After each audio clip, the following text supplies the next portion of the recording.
ఇది జీలకర్ర బెల్లం. ఇవి రెండు వేరు చేయలేనంతగా కలిసిపోతాయి.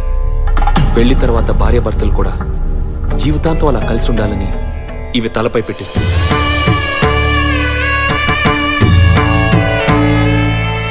ఇది మంగళసూత్రం.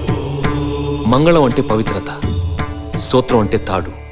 ఇది మెడలో పడగానే పెళ్లి అగ్ని కంటే పవిత్రం అవుతుంది.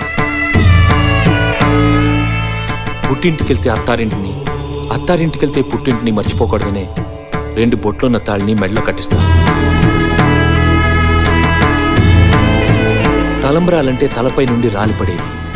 ఆ ఇంట్లో సిరి సంపదలు కూడా అలా వచ్చి పడాలనే తలంబ్రాలు పోయిస్తారు. 7 అడుగుల్లో ప్రతి అడుగుకి ఒక అర్థం ఉంది.